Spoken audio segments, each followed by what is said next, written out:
Hey, everybody. Thank you for attending the Video Marketing Study Group office hours. I think this is our 15th iteration. I don't know. I've been trying to keep track, but after about a dozen, I stopped counting. But yeah, we do this bi-weekly. So make sure you register and sign up for the next one every 2 weeks on Thursdays at 4 o'clock Eastern time. Here we go. Hop over to the next slide here. This is April 7th. Just let us know in the chat who you are, where you're coming from. If you guys have any questions throughout the presentation, we're happy to stop and answer them. We'll also conduct a Q&A at the end as well. And we are also kind of just looking forward to maybe if you want to start your video or start your audio and ask a question, just to make it a little bit more interactive and participating. You're more than welcome to hop on video, and we're happy to answer your questions that way as well. So we encourage that. We'll hop in and do a little bit of introductions here. My name is marketing manager here at Nextiny Marketing. I'll go ahead and let Corey introduce himself. And I am Corey Christian. I am our multimedia marketer here at Nextiny. Fun little fact, Corey and I just got back from a little Disney trip. It was an absolute blast. I think my legs are pretty exhausted right now. I'm sure yours are as well. So it's a really good 2-day trip, though. Yeah. A mini vacation. Yeah, right. You guys have joined the Hubspot Video Marketing Study Group. This is a great opportunity to ask questions, anything video related, whether it may be, equipment questions, whether it's marketing strategy questions, just anything video related. Definitely sign up for the Video Marketing Study Group and ask your questions there. We try to pull a few questions every 2 weeks when we do these presentations as well from those and just answer them live. So if you have a question, you might actually get it answered here on office hours as well. Now we'll cover the agenda for this Thursday. First, we're going to talk about the HubSpot Video Bootcamp for marketing, sales, and service. So just to give you a little perspective, we did a 6-week bootcamp course that kind of runs down through a bit more detail there. But the second quarter one is going to be starting here on April 20th. So we'll give you an opportunity to register for that and be part of that bootcamp. Then we'll hop over and just talk a little bit of some updates in the video world like we always do. And then last, we'll answer the study group and bootcamp questions that we always receive, just a little bit different, and talk a little bit more in detail on those. And then last, again, if you guys do have questions throughout this presentation, please ask them in the chat pane or just pull up your video, or I think you can raise your hand through Bevy and just pop on video and we'll answer your question there as well. So hopping into the content here, like I mentioned, the first thing we're talking about is going to be the bootcamp for marketing, sales, and service. So what exactly is it? We highly encourage you to register for it if you're interested in getting started with video. So it's basically a course aligned for 6 weeks, and it's a Wednesday session every morning where we basically just cover an hour-long subject of video, right? So we do a couple different things. So it's kind of split off in 2 separate sections. The first section is going to be video strategy and implementation. So we kind of talk about video concepts, what kind of videos, how do you decide what videos you want to create for your business or for yourself? We talk a lot about brand affinity marketing and pushing the long-term effort of video. And we also talk about getting your video set up, right? Like, what camera do you need? What do you need? A microphone? How do you set up your background? How do you, if you don't have any LED lights, how do you get a nice lighting setup? Things like that. And then on the flip side, we encourage you to record videos every week. So, each week you'll be recording things such as an email signature, a video voicemail, a sales outreach video, and it's all really from your computer. So it's pretty simple videos, but it gets you comfortable on camera. It gets you started with video. It kind of teaches you how to record and edit, promote, and so on and so forth. And so it's just a really good crash course on, I know nothing about video. And then at the end of 6 weeks, I really have a nice grasp on how to get started, how to create my own things, and how can I take it from there, right? How can I take it to the next level? So and we provide a lot of good feedback with this as well, right? Like all of the homework, we discuss it during the actual bootcamp itself. We also have a Slack channel where we go through and kind of just give some feedback, tips, tricks, maybe some things to improve or work on. But also just to congratulate those who are doing really well and doing good work. Sometimes that's all you need is just that little pat on the back and a little bit of assurance. Yeah, absolutely. And it's a really great community effort, right? Like you were saying, we have, I think, about 50 attendees each quarter. And so you're kind of interacting with everybody, right? And by the end of it, you're almost kind of become friends with everyone. And it's a really good way to just create those connections as well. So it's going to be like-minded people in the marketing world looking to get started with video. And so if you're thinking you're alone and you just kind of don't know how to get over that hump, this is a great opportunity to see a lot of other people in your shoes doing the same exact thing and getting comfortable with video alongside you. So hopping into kind of the week by week breakdown, what do we do each week? The first week is really just an introduction to video marketing, right? So we talk about just why video, the state of marketing. We give kind of some statistics from the 2022 State of Marketing report by HubSpot. We talk about the success stories, what people are doing more, in 2021, 2022. Then in week two, we talk a lot about ideas and concepts. So we talk about what has worked for us at Nextiny Marketing. We talk about other concepts that you can create for your brand or yourself. And then week three, we talk a lot about pre production. So we go into creating briefs for your ideas, then creating an outline from that brief. We talk about potentially creating a script if you need to do that, and just all of the steps that you need to do really before you hit record on the camera. Week four, we talk really just about production. So when you're recording, what you should think about, you are the master of your subject, right? So just really honing in on all the things you should really be thinking about while recording. Week five, we talk about post-production and promotion. So that's a lot of video editing. We talk about the script, the platform we use when editing those.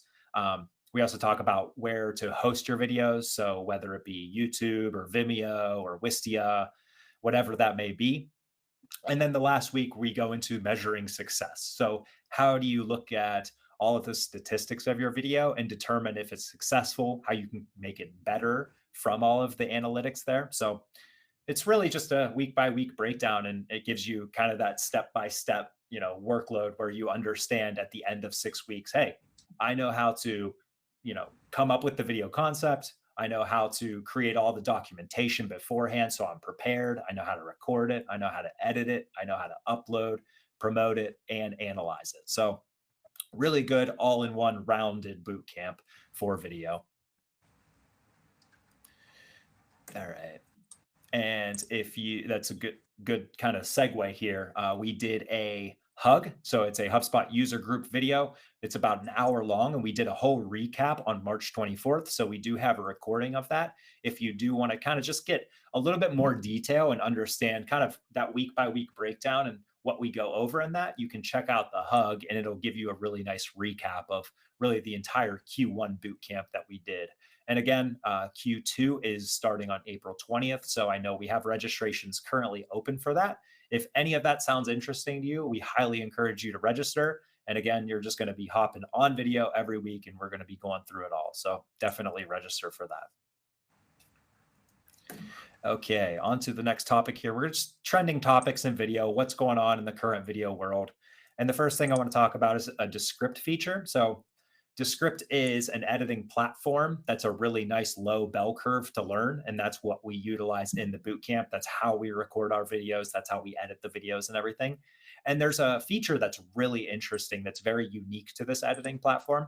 It's called Studio Sound. So what it does is it basically takes your audio file and it automatically creates all of the EQ for you and really just pulls out all of those frequencies that are really nice. And so it eliminates all of the frequencies you don't want to hear. So if you have like an air conditioning running in the background, it'll pull all those frequencies out and make it sound like you're utilizing like a studio microphone. So I'm going to go ahead and just play the YouTube video that they have on the Hi, feature. I'm Andrew from Descript, here to tell you about our newest feature. It is called Studio Sound, and Can you hear that, Corey?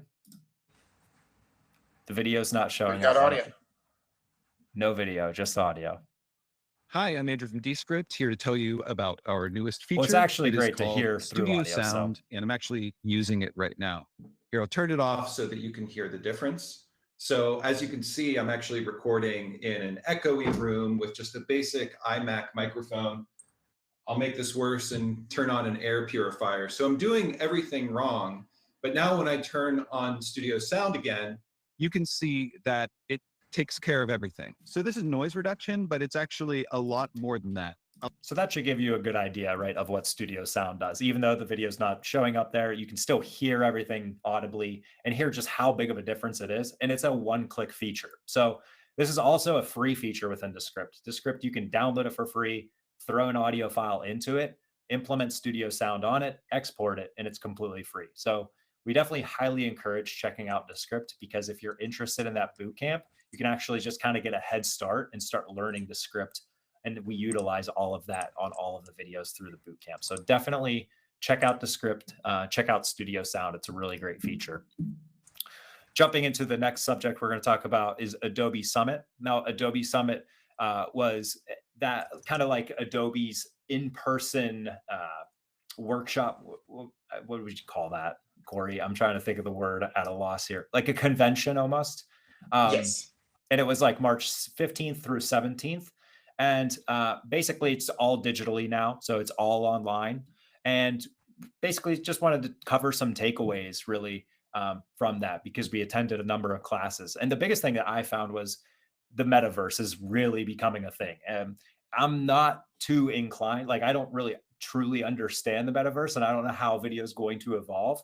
But they talked about metaverse and video in metaverse so much. They're really implementing a number of features through After Effects and through Adobe Premiere on how to start creating your videos for virtual reality. So just really interesting. And I'm really just curious to see how video evolves within the VR space. But just wanted to put that on everybody's radar, because this is going to come maybe sooner than expected. It's definitely evolving at a quick pace. And we all know technology runs really fast, right? You know, you snap your fingers and we go from 4K resolution to 8K resolution. It's like, wow, where'd the time go? So definitely metaverse is kind of taking off, and this VR experience is becoming more of a thing. So just wanted to put that on everybody's radar. Yeah, Adobe really seems to be trying to just provide the tools, right? So that creators can go out and now try to experiment with 3D and figure out what they can do in the metaverse, right? Maybe they're not Mhm. necessarily telling you, hey, do X, Y, and Z, but like, look, we made this really great set of tools. Let's see what you can figure out. Like, let's figure out what the future of video is. And that's really it's interesting. It's a huge opportunity at this point, which is great. Not to mention a whole new market as well. Yeah, absolutely. It just opens up that entire door of opportunity and how video is going to be created in the future. So very interesting stuff there. All right, hopping into the next section here, we'll talk a little bit about the boot camp questions that we had. We'll go into some detail here. So I'll let Corey answer this first one. Cool. So this one, questions from our study group bootcamp. I use auto mode on my Sony mirrorless camera. I would like to use manual. Any tips on switching over? Um, yeah, the first thing I usually do, and I hate to be this person, but read the manual of your camera, figure out kind of what some of the settings are. Even just refreshing and learning some of those terms can be really helpful with just kind of figuring out what it is your camera does, right? Also, just learning kind of the basics of video, right? That kind of 4 points of exposure: your frame rate, your aperture, your shutter speed, and your ISO. Those kind of main hallmarks of video production, right? Once you can get down some of the concepts of them, it becomes a little bit easier to actually apply it with the technology, right? So kind of one of the first things I say is, instead of trying to tackle all of, setting my aperture, shutter speed, and ISO all at once, maybe try one of, like, for example, shutter priority mode, where you can now set your shutter speed and the camera can help you figure out the correct aperture and ISO to use, so that you can lock down your shutter speed so that your motion looks correct, but you are not having to think fully about balancing all three of these and doing that juggling act during it. It kind of simplifies things just a little bit. And as you do it, you'll be like, man, but I wish I could do XYZ, or I wish I could change this up a little bit. And you're starting to realize that that's why you want to go towards manual. Mhm. Once you start to figure out manual mode and it clicks, you'll probably never go back. It's really hard to look at auto mode after that and see the camera making adjustments that you aren't anticipating or something like that. So taking kind of dipping your toes in there and just testing some things out, try a time or a shutter priority mode.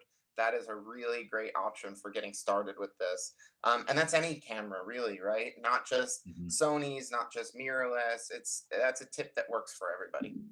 Yeah, absolutely. I love the fact that you say kind of ramp it up, right? Like going from auto to manual is like 0 to 100.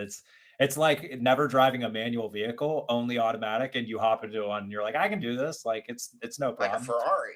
Like Yeah. But then you ever driven one of those cars with like a slap shifter where it's like it's an automatic car and all you do is kind of switch it to the next gear. That's kind of like shutter priority. It kind of like eases you into the concepts. And once you understand how all of those different differentiators work, then you can hop into manual and really start to see the different effect that you can create and really hone in on your artistic style in manual mode. So yeah, really good facts there. We'll hop into the next question here. So, you talked about play rate in the last office hours, but it was mainly website specific.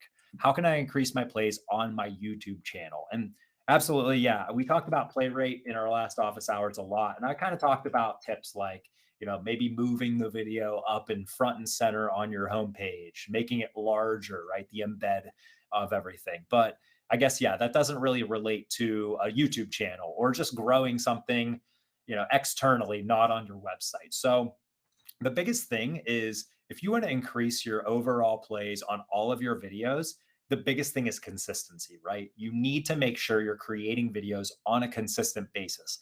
And you might say, well, I have, and I've done it for 6 months and I have 6 views on all of my videos. And that's correct. Like that's totally okay. We've been through this. We've done this through brand affinity marketing so many times where we've created video series and you shouldn't expect results within the first month or first 3 months because that's not how it works. You don't just put out a video and it doesn't go viral.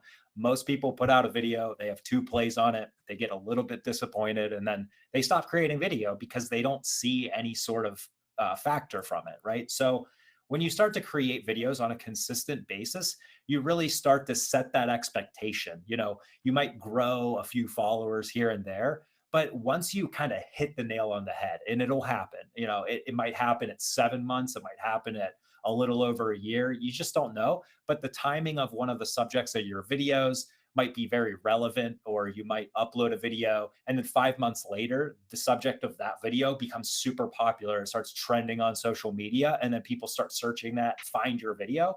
And you might have a video that's old and it just starts blowing up. And then people start looking at your channel and go, hey, this is a great video. And this guy has 100 videos created consistently. I'm going to register for this. I'm going to sign up and subscribe to this because, I see the consistency. And how many times have you gone to a YouTube channel and you've watched a video from it and you're like, that's super interesting. And then you click on the channel and they have 2 videos. It's like, if you would have continued going, like I would have stuck with you, but they didn't continue. So that's the biggest thing is consistency. And then quality will always come with consistency because if you're creating a video, let's say once a week, every single week, you're going to realize at week 1 versus week 30, your video is significantly better because you've learned the process. You've learned how to edit. You've learned how to really hone in on how to create your craft, right? And create those videos.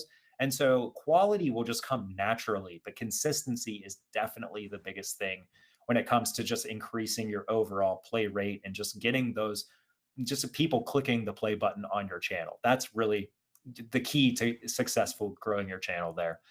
Corey, you have anything to add there? really good clickbait titles. No, not at all. Things there are making sure that your title is maybe less kind of descriptive and more engaging. Certain things like that. Try to lure people in. Mhm. Also tagging. It's not probably maybe the greatest thing that's going to drive people to you, but YouTube is a search engine, right? We say that all the time. If you add those tags in and if you appropriately kind of label things correctly, you'll start showing up in people's results more and more. So that is another way just to kind of show up on the feed. But like Aaron said, the best way to kind of increase that is now once you've shown up, cool, look at this huge body of work they have. I want to watch all these videos. I want to subscribe to this. I want to check this playlist out. Um, Certainly the consistency is, I'd say, one of the most important things. And it doesn't have to be every week. It doesn't have to be, some people get very particular about, like, well, on every Tuesday I have to do this and that. And it's like, you don't drive yourself crazy if you don't have the quality of content. Maybe do it every other week or every 3 weeks Mhm. or once a month or whatever it needs to be. Keeping that schedule for yourself and allowing yourself enough time is also going to really up the quality, so things don't just feel rushed and kind of thrown together, right? Try to Mhm. make a video that is beneficial, something that you would want to watch as well, right? Yeah, that's a great point too, right? Like, don't force your videos out if you don't feel comfortable with it either. Like, make sure you hit the nail on the head when the expectations you set for yourself. Don't feel like you need to rush everything out, because as you create videos, as you kind of learn the process, it'll start to speed up. And as I kind of said, the quality will just naturally get better as well. And you might find yourself, putting out videos like Corey said, once every 3 weeks at the beginning, but as you start to create that process, you realize it'll just become naturally quicker and it'll higher quality. And so you might start to go, hey, now I can put a video out every 2 weeks. Now I can put out a video every week because it's Or become I a could lot film easier. 2 or 3 of them at once and manage to put out a whole month's worth of content, so that I do Mhm. all my work in a week, and then the whole month I just manage my channel and check in on the chat and make sure things are being scheduled and posted. Absolutely. And then I'd say one last thing I want to touch on is branding, right? You don't want to just throw up a YouTube video and have like random thumbnails. And Corey just said titles are very important as well. Make sure that your branding is consistent. When you're talking about a channel, if someone goes to a channel and they just see like all branded videos with all consistent thumbnails and they are very entertained by one of the videos, then chances are they're probably going to continue to watch. But again, if you go to a channel that's just kind of it's very jumbled, right? Like all the videos, the thumbnails are just like not relevant to what the video is. It's a random snippet from the video. Sometimes that just kind of creates chaos, and like people won't want to watch it because it's just disorganized and it looks a little bit cluttered and messy. So nail in the branding, nail in those thumbnails, really create your brand well, and people will stay on that consistent level. All right. So those are our questions from the office hours. If you guys have more questions, feel free to join, the video marketing study group, as we've mentioned several times. You can ask the questions there and we will answer them there. But if you guys do have any questions, now we're going to open it up to that Q&A. So we'll kind of hang out here for a few minutes. I didn't see anyone asking any questions throughout this. So if you guys have questions, now would be the time.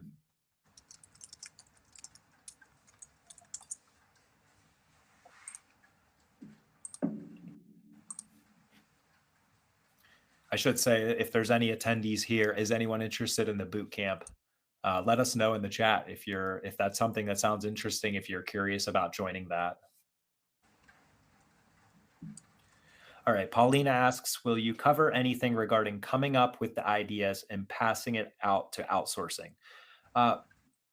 Is that like in the sense of just creating concepts and then sending it off to like a video studio to create? Yeah, I mean, I guess you just like coming up with those concepts. We definitely go in detail on the boot camp. But if you check our hug recap video that we did on March 24th, we talked a little bit more in detail about those different concepts. We have an entire page of like it's like 100 video concepts, and they're not all super relevant, but it is really good because it just gives you so many different ideas of, hey, like, you need to start with a homepage video, a brand video explaining yourself. Then we talk about process videos and explainer videos and product demo videos. So there's so many different concepts that you can kind of nail in. And, once you create those concepts, you can come up with an outline. And then at that point, as long as you have all that pre-production work kind of accomplished, you can send it off to an outsourced video team. And the more information they have, of course, the better they're going to create a video for you. So definitely, we recommend that video hug if you want to learn a bit more about that. And then if you're really interested in the entire concept of start to finish video, we cover concepts very in detail within the boot camp. It's the week 2. So We encourage you to sign up for that as well, of course, if you want to learn a bit more about that. Awesome.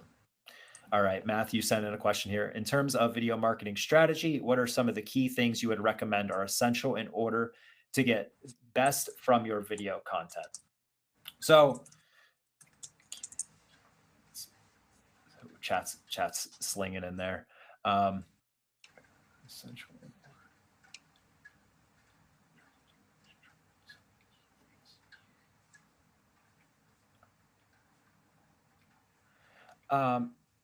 Sorry, Matthew, just try to digest your question there a little bit more. Like what are the best video concepts to get out of your marketing strategy? Is that kind of what you're asking?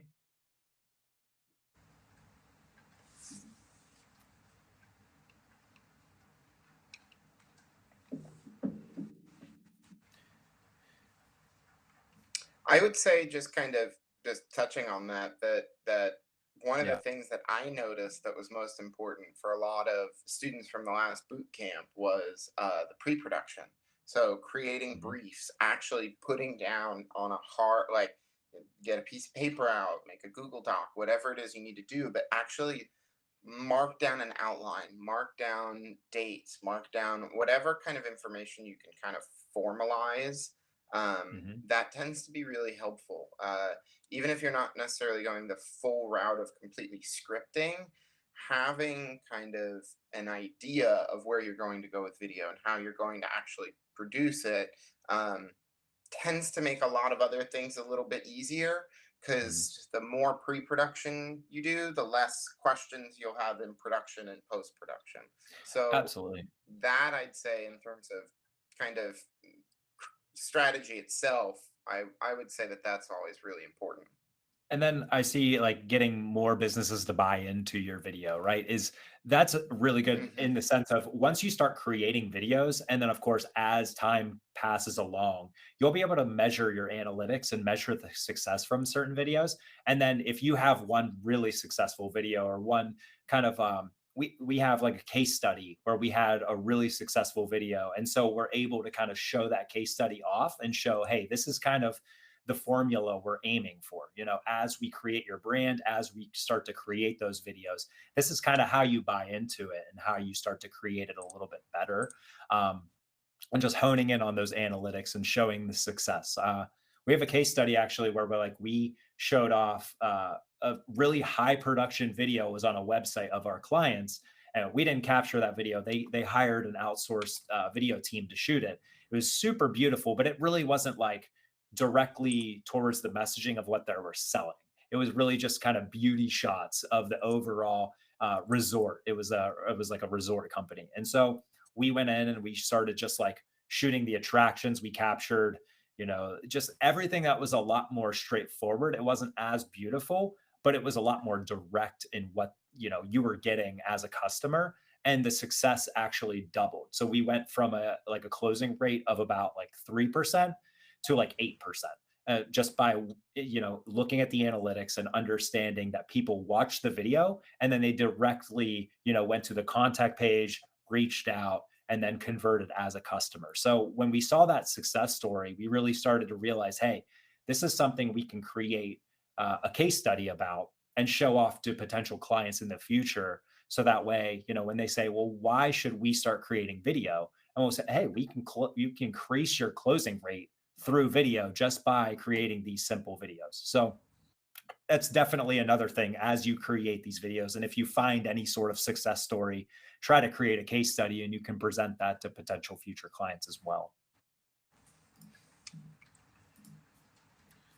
Definitely. Yeah. And again, I see that, not a lot more questions are coming in, and we're coming up on our 4:30 mark. But if you guys have questions, again, hop in the study group. If you want your questions answered live right here on office hours, we're going to be back on the 21st, I think is 14 days from now. So go register for that and we'll see you then. All right, guys. Thanks so much for coming, and we'll see you on April 21st. Yeah, thanks everyone. All right, bye.